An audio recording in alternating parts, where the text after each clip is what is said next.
Last Friday, we discussed the Katarungan kong Barangay Law. Sino yung nandito nung Monday? Nung Friday? Katarungan kong Barangay Law. Wala kayo, no? Wala. Ayun, sige. Okay.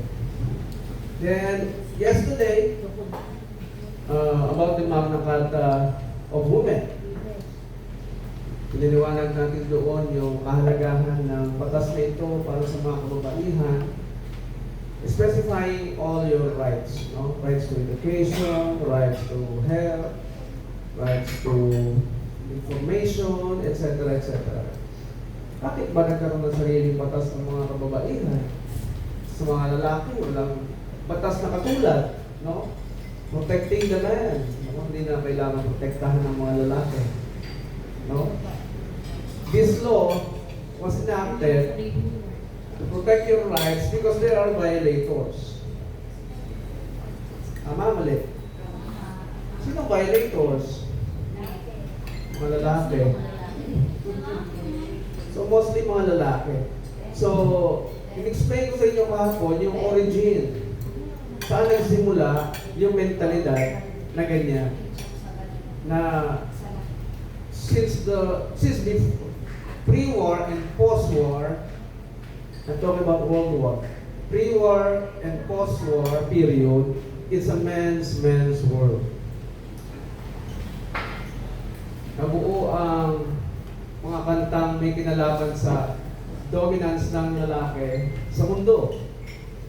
And since nagkaroon na ng chance yung mga babae na kumita right after the World War II, nabago ang setup ng sistema. Pero the mentality was still there.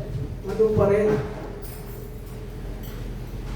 The men always think na sila pa rin yung masusunod sa lahat ng bagay. And the origin was, alam niyo kung saan galing? It's from the Bible actually. Pero with a different interpretation. Nasa Bible yung sinabi ni Apostle Paul na mga babae manahimik lang sa kanilang mga tahanan. No? Kaya sa Iglesia ni Cristo, bawal din magsalita ang babae because they are very literal in interpreting that verse. Wala magiging ministra doon, puro ministro. No? Mga posisyong may kinalaman doon sa ingat yaman, yung binibigay sa mga kababaihan doon. And the same with other churches who believe na the men will lead the church. Only the men will lead the church. At nabibigpig yung mentality na yan pagdating sa workplace, pati sa corporate world. No? Minsan yung mga posisyon na deserve naman ng babae, ayaw bigay sa babae because there is a male na qualified daw. At para yung buong board siguro, yung buong management team will be composed of all men. Because pag sila mga lalaki ang nagkasundo-sundo, eh talaga happy sila. No? While the women organization, eh sunod-sunuran lang. Now, because of that mentality, minsan natidala natin sa bahay, no? Yung wife mo, walang boses. Lagi ikaw nasusunod sa bahay. Until maging habitual kasi hindi ka kumikito. Until maging habit ng husband mo yun because hindi ka umaangal. Na ang feeling ng husband mo, siya lang lagi. Although totoo naman, na sa isang kasal, o kasama o hindi, sa isang mag-asawa, isang katawan na lang ang nasusunod. Diba? Sa mag-asawa, isang katawan na lang nasusunod. At bawat isang katawan ay nangangailangan lamang ng isang ulo. Ang isang katawan na may dalawang ulo ay tinatawag na halimaw. Monster. Hindi normal. Para masiguro ng Diyos na hindi magpapatayan yung male and female na yan, sinabihan niya yung babae. Nung siya ay mag-asawa sa Garden of Eden, sabi ng Diyos sa babae, He will rule over you. Genesis chapter 3, verse 17. Before that, chapter 1, ulitin ko lang, ma-refresh kayo. Ito ko lang sumagad. Sa chapter 1, ginawa niya yung male and female na pantay. Pantay. Binigay yung lahat ng karapatan, kapangyarihan, kakayahan para umasenso at mag-survive sa buhay. Pwede yumaman yung babae kahit single. Tama, mali. Pwede umunlad ang isang babae kahit single. Hindi niya kailangan ng asawa. Minsan, feeling nyo, no? Consumption pa pag may asawa. Yes. Nasalita na po siya. Diba? Oo, kasi sa chapter 1 ng Genesis, ito, pinag-aralan ko ng maruntan. Pinag-aralan ko ng mabuti. Kasi sa philosophy, hindi mo makikita yan sa philosophy. Sa psychology books, hindi mo makikita yan. Sa science, anatomy, whatever, hindi mo makikita yan kung paano ginawa ng Diyos ang male and female. Only in the Bible. You can only find that. Kaya wala makapag-disregard ng Bible yan. It's still true up to this day. So, pinagtsagaan kong pag-aralan. Sa chapter 1, ginawa yung male and female na pantay. I will make them rulers. Pero, tandaan nyo, hindi pa sila nag-aasawa at that time. Pareho pa sila single. I will make them rulers. Let them have dominion over the fish of the sea, the fowls of the air, and all the creeping living things upon the face of the earth. Ibig sabihin, hindi kasama na i-dominate mo ang kapwa mo tao. Sino i-dominate mo lang? All the living things na gumagapang sa lupa. Na pag tinanong nyo, kasama may tao nung time na yun na pwede mong i-dominate or i-rule o no? Paano yung unggoy daw? Natuto tayo galing. Di ba? Sabi ni Charles Darwin. Hanggang ngayon, di pa yung proven. Kasi yung mga anak ko, nung lumabas, hinihintay ko maging unggoy. Hindi naman naging unggoy. Nasa textbook pa rin natin yan. Kaya kung nandun sana ako sa Congress niya, papatanggal ko yan. Diba? Kasi binibrainwash yung ating mga anak. Nandun pa rin sa textbook na nanggaling tayo sa unggoy. It is wrong. So, ang unggoy, hindi pa rin yung kagaya ng tao. Kasi pagmasdan niya yung gorilla, yung chimpanzee, etc. Pag yan humakbang, nakasayan yung isang kamay sa lupa. Gumagano muna yan, pag gano'n, gumagano. Pagmasdan nyo. Hindi sila nakakalakad ng upright na diretso ganito. Doon lang yun sa Planet of the Apes. Ha? Okay? Kaya huwag kayong papaniwala galit tayo sa unggoy. So, pantay ang kapangyarihan ng male and female. This is from the beginning, ha? Para malinawan nyo. Any one of them can survive, can get rich, can be a leader, can be a president, can be a senator, a lawmaker, or whatever. Pareho, meron taglay na tool inside their body para maging successful sa buhay. Mag-aaral lang. Okay? Kapag nandun na yung tool, alam ba, binigyan ka ng martilyo, lagari, may tool ka na. Ang pag-aaralan mo nila kung paano gamitin. Okay? And so, nung sinabihan sila ng Diyos na be fruitful, it only means merong seed na nakatanim din sa inyong katawan. Seed. Kasi be fruitful yung unang instruction. That's the very first instruction. And how to become fruitful? Hindi yung pag-multiply ng babies, ang fruits. Yun ang isang problema natin. Hindi natin naiintindihan yung sinabi ng Diyos na be fruitful. Sa Tagalog, maging mabunga. Mabunga. Meron kang seed, kasi nandun yun sa verse 10, verse 28. I have given you every seed-bearing plant. Pag narinig natin yung plants or trees, those are nature. Kasi hindi natin gawa, hindi natin invento.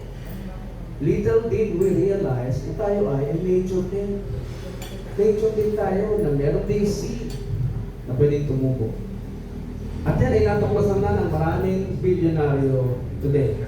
They became billionaire today because they discovered their seed. Ano ang seed na yun? Those are ideas, business ideas. It's a business formula na nagparami sila ng kanilang ideas in different parts of the world. That's why they became billionaires now. Okay? So take for example Bill Gates.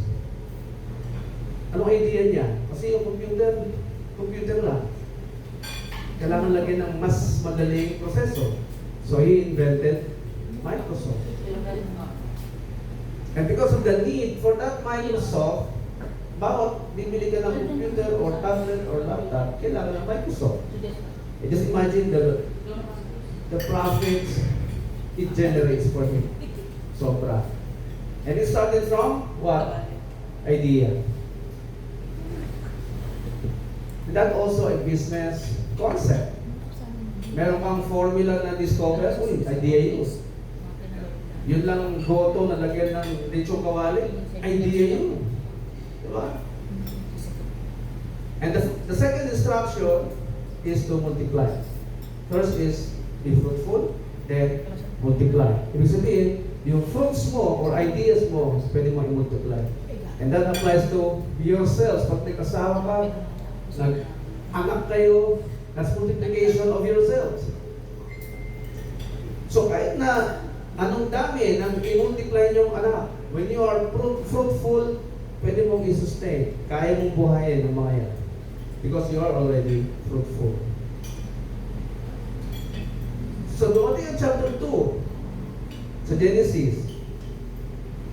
Binigyan sila ng lugar, sila yung yung God yung mismo naglagay doon sa lalaki. Lalaki pa lang nag-uusap pa lang sa kanyang Diyos. God took the man and put him in the Garden of Eden that God created. Hindi niya hinayaan yung lalaki magpakalag-kalag, makarating kung saan-saan. He put it there, sabi niya, work and take care of it. Ibig sabihin, yung work, wala pa tayong job concept before. Wala pang employer concept before. So that word, work, means to become in Hebrew. To become. Mangarap ka, kung ano ka balang araw. Mag-isip ka ng vision mo, ano nakikita mo sa sarili mo balang araw. And everything was provided to him, pagkain, animals, prutas, gulay, everything. Hindi niya kailangan magtrabaho doon because provided ng kanyang magulang, ilan nakakainin niya. The same thing with us. If we have responsible parents, nandun ang pagkain sa mesa, anak, may breakfast na.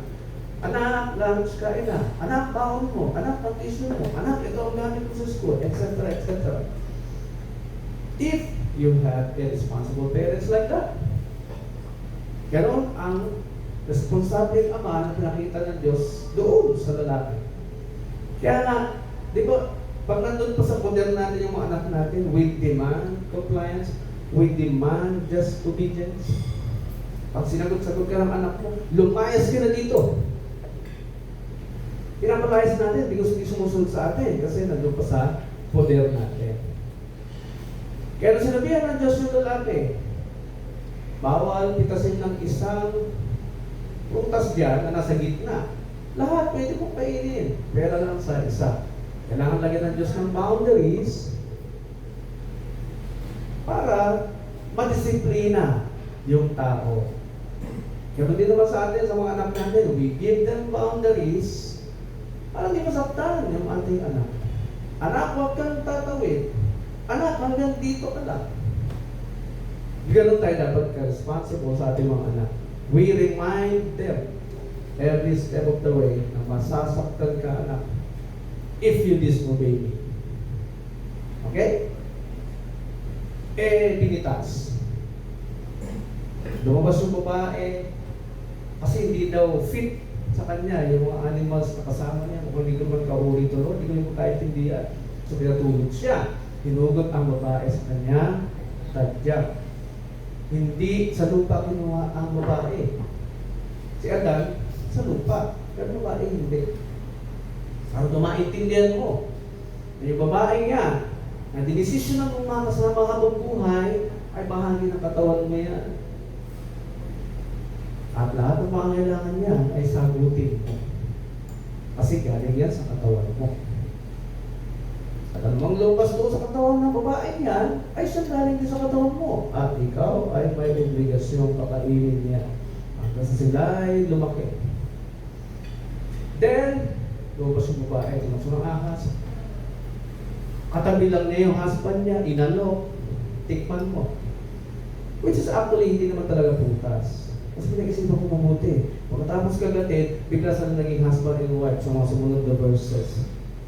Which means, sex ang ginawa nilang dalawa doon sa Garden of Eden. Nag-asawa bigla. Kaya, kasal man o hindi, mararamdaman yung ownership to one another. Because kung makita ni Adan yung babae, palakad-lakad, this is now bone of my bones, flesh of my flesh. And the same feeling you will have when you decided to get married or magkarelasyon. Akin ka, o akin ka rin. Akin ka lang. Ito pwede makapag-date sa iba. Pagkakali kita. Diba? Tinuro mo sa college niya. Hindi naman eh. You will feel that naturally. Ramdam mo yun. Naturally. Hindi mo control, hindi mo invent to, but it is there. We call that natural. Okay? So, second chapter yung na nag-asawa sila. Ito ang effect ngayon ng pag-aasawa ko. Kasi before, magpantay sila eh. Pantay yung karapatan, etc. Alam na Diyos pagkakagawa niya sa tao, pwede magpatay itong dalawang ito kung hindi ko ayusin yung organizational setup. Sabi ng Diyos sa lalaki, lahat ng kakainin mo, magagaling na sa pawis mo. Bakit? Sa Garden of Eden, hindi ka naman tatapaho. Pipitas ka lang, kakatay ka lang, may pagkain ka lang. This time, pinalaya sila sa Garden of Eden, nawala yung mga pagkain nila. Pero din naman sa parents natin, alam naman buhayin ka pa ng parents mo pag may asawa ka na. Di ba? Kapahit ka pa ba nun? Yung asawa ni anak mo? Ma, yung grocery namin. Daddy, yung diaper ng baby namin. Hindi na ba? Baka masapok may anak mo, di ba? Ano? So, sinabihan din niya yung babae. Apat na bagay mo naranasan mo, mahirapan ka sa panganak. At sa pag-aanak mo talaga mahirapan ka. Ang daming side effects, check-up, monthly. Pangatlo, your desire will always be to your husband. Lagi mong hanap natin ang husband mo. Kung matino. No? Kung matino. Given na matino. Lagi mong i-desire na makatabi ang husband mo. Lagi mong questionin kung bakit nalilate na uwi. Pang-apat, he will rule over you. So, malinaw na kailangan mag-take the lead ng lalaki para si babae makasubmit. Malinaw na kailangan maging teacher yung lalaki, ayon kay Apostle Paul, para si babae, maraming nalalaki. Teacher daw yung husband eh. Teacher daw ito, yung nasa ulo. Kaya pag teacher ka ng pamilya, ng marriage, required ka mag-aral, required ka magkaroon ng maraming karunungan para maraming matutunan sa iyo yung wife mo. Diba? So yan yung mga dapat maging kultura sa atin. Hindi yung sunod lang tayo ng sunod sa Western world kung ano sabihin nila. Although this Magna Carta was created by our Philippine Congress because of our commitment to the United Nations na proteksyonan din yung ating mga kababaihan on all forms of discrimination. Because of the rampant violators. Okay? Sa South Korea ba yun o Taiwan? Yung F4 na grupo dati? Taiwan. Mapapanood nyo lagi doon sinasapok ang babae, di ba? Binabatok-batukan lang si Barbie Sue. Hindi nyo mapansin. Binabatok-batukan lang. Minsan, baka tinatadyakan pa yung mga babaeng characters doon eh. So, they have a culture na ang babae mababa lang ang pagtingin nila. Kaya sasaktan, kahit sa movie, pinoportray nila, na gano'n na treatment nila sa babae. And I'm thankful, hindi tayo papakita sa mundo na ganun tayo mag-treat ng babae. And yet, it's still a problem. Yung discrimination sa ating mga kababaihan. Kaya nung maintindihan ko yung Genesis chapter 1 na yan, saka chapter 2, tumaas lalo ang tingin ko sa asawa ko. Hindi ko na siya pinatatahimik lang. Kasi napansin ko, every time I speak, meron siya mga nakikitang area na hindi ko nakikita.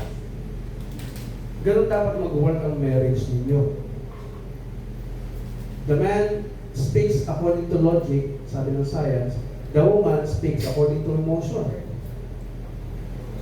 Kapag yan nagsama, meron siyang nararamdaman na hindi mo nararamdaman as lalaki. Logically thinking mo lang. Pero sila, ramdam nila by feelings.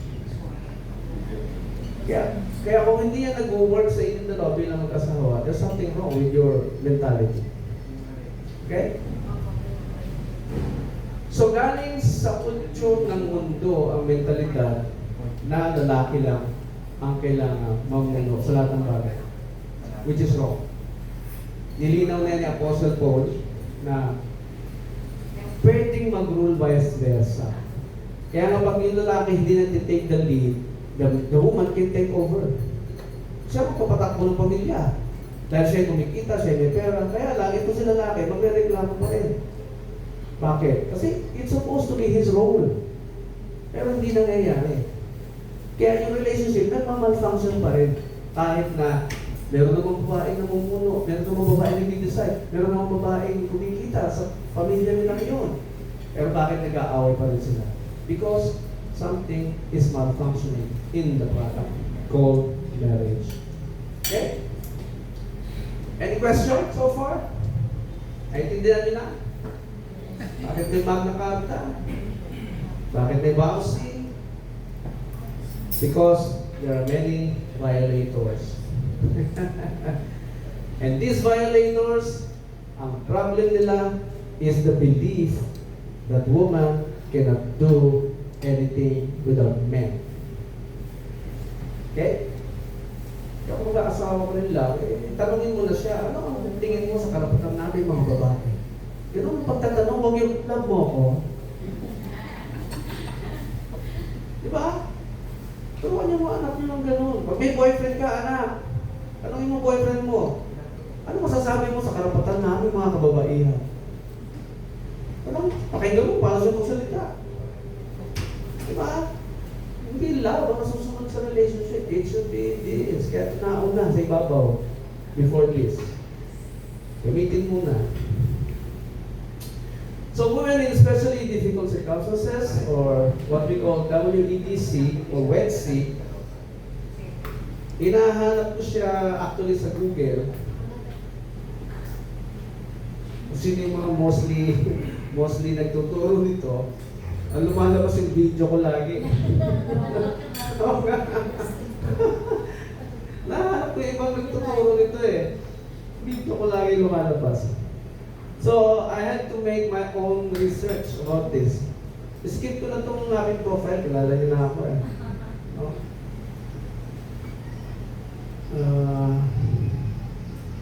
Ready niyo lang yung mga questions niyo ha, if ever. Because this WEDC is part of the Magna Carta law. Nasa implementing rules and regulations siya.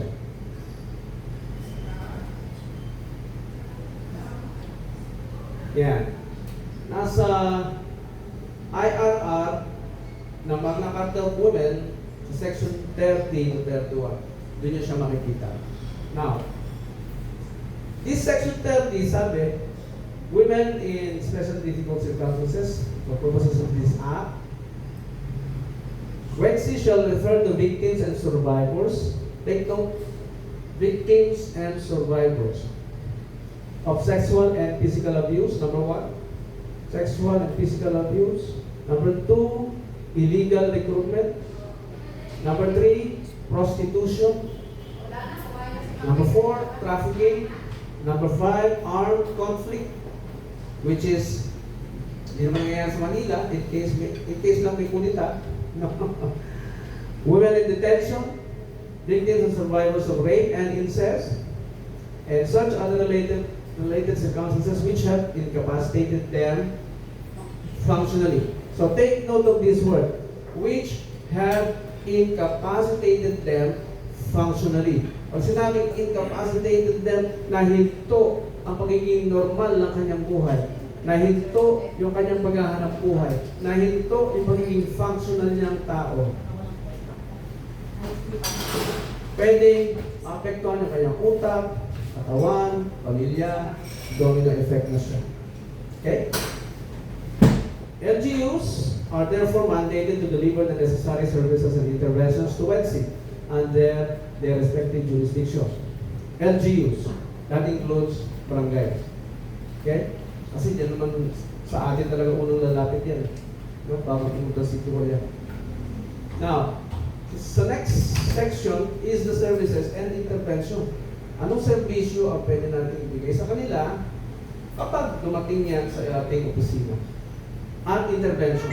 Okay? WEDC shall be provided with services and interventions as necessary, such as, but not limited to, the following: temporary and protective custody, medical and dental services. Meron ba kayong reference ng mga dentista na pwede mag-libre? Meron? Okay. Ay, kaya sir? May dentist doon? Okay, very good. Public dentist. Okay.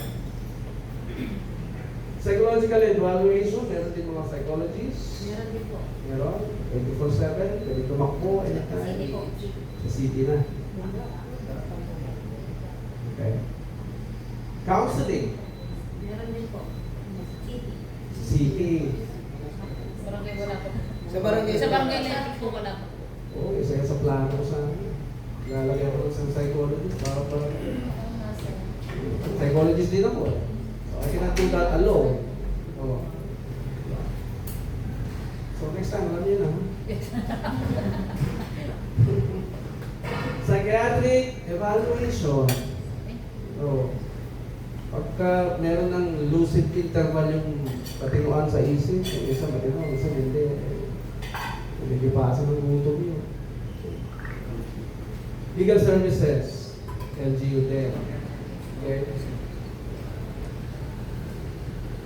Next is productivity skills, capability building. Marami ako na nakikita mga activities ko dyan. That's very good. Just make sure na pag nag-seminar naman, maalalayan na puhunan kung kaya naman ng budget. Dahil yung knowledge na natutunan niya dyan sa livelihood, pag uwi niyan, after few weeks lang, hindi naman magkakaroon ng application, tanggal din niya sa utak niya later on. Meron po. Meron. Okay, parang sikreto yan. Ako po sa livelihood, meron po. Siya po yung meron ng Sa livelihood. dole, nagbibigay silang packages. Pati puhunan. Ngayon po, magkakaroon kami. So ngayon pa lang. Ngayon. That's very good. Diba? Yun din sana malaki po. Yung, ano ba, kung pick up ba niya o Sa amin po, financial assistance for startups and existing. oo, huwag na lumapit sa Mumbai, kamo. Yung mga yaman yung mga Mumbai dito. Oh. Pag yan, naupo na sa gobyerno natin, mga Mumbai, lahat ng tao sa India, magdadaan din dito yan, bukod sa Chinese. Ito, isang sasabihin ko sa inyo. Help preserve the Filipino blood. Kasi they don't care. Pakialam namin sa inyo. Gusto namin mag-away-away kayo dyan. O maubos kayo dyan sa Pilipinas. They love to have extended lands. May nakaupo naman Supreme Court Justice sa India. Sa Supreme Court. May justice na nakaupo doon. Baka hindi nyo alam. Susunod doon, uupo, Chinese na. Pag yan nasa gobyerno na, dumami na sila, wala na. Ano na yung mga anak natin? Yes sir, yes sir. Alipin. Gusto niyo ba yun? Livelihood assistance. Yun. Yun na ha. Tuloy-tuloy na yan sir ha. Kahit sino man po ha. O kasi may mga yung mga pumapalik ng politiko, kahit kahit na maganda yung dating ginagawa, Hindi na. hindi tinutuloy yung inaalis, para may sarili siyang idea, galing sa kanya yun, di ba? Pero pag-uugali pa kayo. Imbis na isipin lang yung tao, sarili pa isipin. Job placement, dole. Ano ginagawa ng dole dito? Ay, marami sir. Yung packages namin galing Dole. Yung residente na sewing machines, tsaka karinderya, bigasan, galing po sa Dole. Yung training namin from TESDA, pero yung packages na nagaling sa Dole. Okay yan. So pag nabigyan ng tao, anong next move niya? Minomonitor po nila kung sustain yung business. Ano yun? Mahanap siya ng pwesto. Opo, kailangan meron siya pwesto. Pwesto, kung di ba sa palengke o sa Hindi bahay pwede sa niya. bahay, hindi pwede sa bahay. Okay, sundan nyo. Ang next na ituturo nyo dyan, yung financial management. Meron po kami Diba? parating. Entrepreneurship tsaka bookkeeping. Oo. Basic. Kasi pag nag-enjoy sa kita niya, magiging feeling one day millionaire yan. Ang feeling niya, lagi sa may pera, hindi nagsisave, babalik na sa zero yan. Diba? They have to be trained how to handle money din. Okay? Financial assistance and transportation assistance. Now, ubusin natin ang oras natin for group exercises. Time check is 9:51. We have 2 hours to do this. Portray a particular Wednesday scenario. Kung kayo na isa tong scenario sa mga isa-isa ko kanina na situation, then match it with the necessary intervention. Ita-dramatize nyo dito sa harapan yung situation, yung scenario. May isang kliyente, victim of rape or incest or what, sa opisina ninyo, anong assistance ang gagawin nyo, anong intervention, i-discuss ninyo sa inyong presentation. Okay? Then, make sure the intervention you provided has made her functional after. That's the goal. Di ba? Kailangan after giving the intervention, the services she needs, umayos yung kanyang pag-isip, umayos yung kanyang planning sa buhay, umayos yung kanyang point of view. Kumbaga naging organized na uli lahat sa tulong ninyo. Okay? Yun namang yung client, para ka lang diskarte, pahirapan mo sila. Ha? Sa inyong role playing. Okay? Choose your group leader to report your team's effort after the presentation. 3 groups ang pwede natin magawa. Ilang kayo dyan? 5? Sali ka, sir, ha? Sali kayo? Sali kayo? Pwede sumali kayo sa likod? Tigli 5.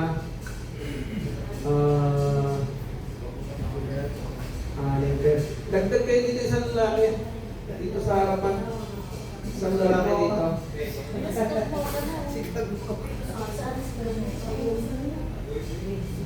Then 5. Tama? O, 3 groups. Ay, 4 pa na kayo. 1, 2, 3, 4. 5 groups. Ito ang mga senaryo, ha? O, ito yung mga senaryo. Review tayo, review. Scenarios. Sexual and physical abuse. Victims and survivors of sexual and physical abuse. Illegal recruitment. Prostitution.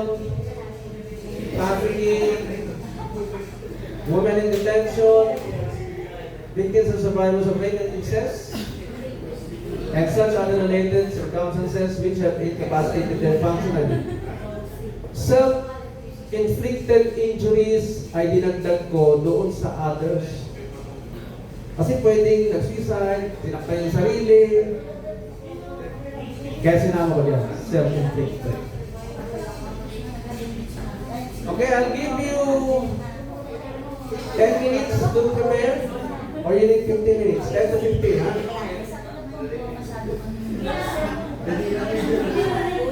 Mag-usap at magplano. Okay?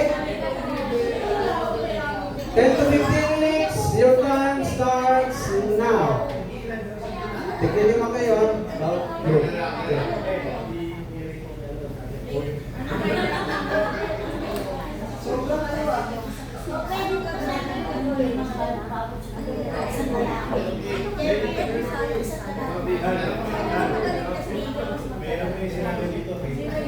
Doon na lang tayo sa physical. Mas mataas ko na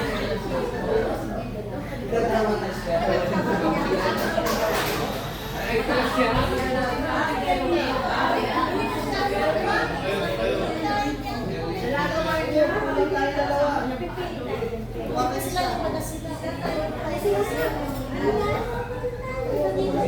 Ano, nagsalit sa lalaki ba? O yung isa, dito. Dito sa ano pa. Dito pa, isa pa dito. Nay, pwede dito ka na. dito ka natin. Ayaw dito sa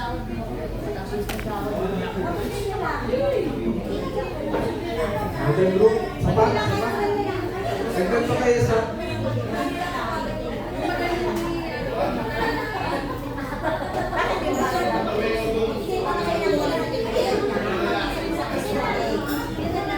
Dito sa grupo ni Kagawa, sapat. Init lang ako, init lang. Sapat. Physical, oo. Kasi ikaw na meron na.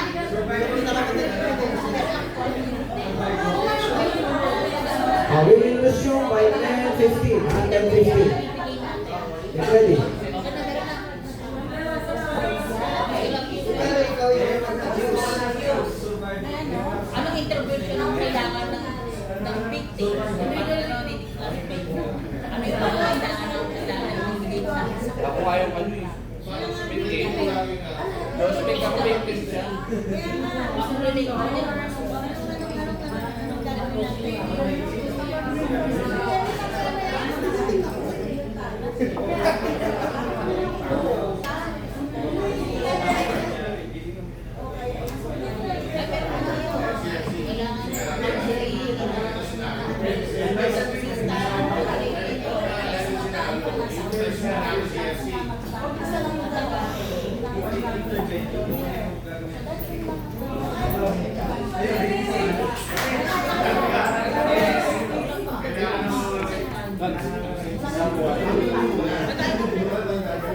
Kailangan mo